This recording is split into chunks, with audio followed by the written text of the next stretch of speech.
আসাম পুলিচে হওক বা আসাম ফৰেষ্টে হওক ফিজিকেলত আপোনালোকৰ লং জাম্পে মেইন হয়। কাৰণ লং জাম্পৰ ওপৰত আপুনি এক্সিলেণ্ট মাৰিব পাৰিলে মানেহে তেতিয়া আপোনাৰ ভাল নম্বৰ এটা গোট খাব। কাৰণ ৰানিঙত আপুনি যেনে তেনে পাছ কৰিলেও যদি লং জাম্পত এক্সিলেণ্ট মাৰি দিয়ে তেতিয়া আপোনাৰ 30+ নম্বৰ আহি যাব। আৰু 30+ নম্বৰ আহিলে মানে কাট অফত মানে ক্লিয়াৰ কৰা বহুতখিনি চান্স থাকে। তো গতিকে কি হ'ল, লং জাম্পটো আপোনালোকে বহুত গুৰুত্ব দিব। এতিয়া লং জাম্প মাৰিবলৈ হ'লে মানে আপোনালোকৰ মেইন কথা কি হ'ল, বডিত বহুত ষ্টেমিনা লাগিব আৰু স্পীড লাগিব। আপোনাৰ বডিত যিমান স্পীড থাকিব আৰু আপোনাৰ বডিটো মানে যিমান ষ্টেমিনা বা মজবুত হ'ব তেতিয়াহে আপুনি লং জাম্পত মাৰিব পাৰিব। সেইকাৰণে কি হ'ল, আপুনি ৰানিঙত ভাল হ'ব লাগিব। প্ৰথমতে আপোনাৰ ৰানিংটো পুৰা আনি লোৱাৰ পিছতহে লং জাম্প মাৰিব।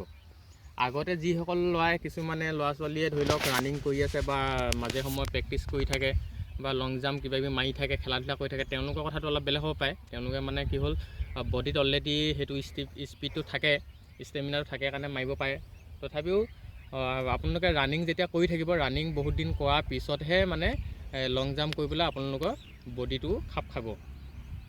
এতিয়া কথাটো কি হ'ল, লং জাম্প মাৰিবলৈ হ'লে মানে মেইন কথা আপোনালোকে বহুত দিন 100 মিটাৰটো মাৰিব লাগিব। 100 মিটাৰ স্পীডটো 100 মিটাৰ ৰানিং খুব মতে কৰিব লাগিব। 100 মিটাৰ ৰানিং কৰিলে মানে কি হ'ব, বডিত স্পীড আহিব। আৰু বডিত স্পীড আহিলে মানে লং জাম্পটো মই সুবিধা হ'ব।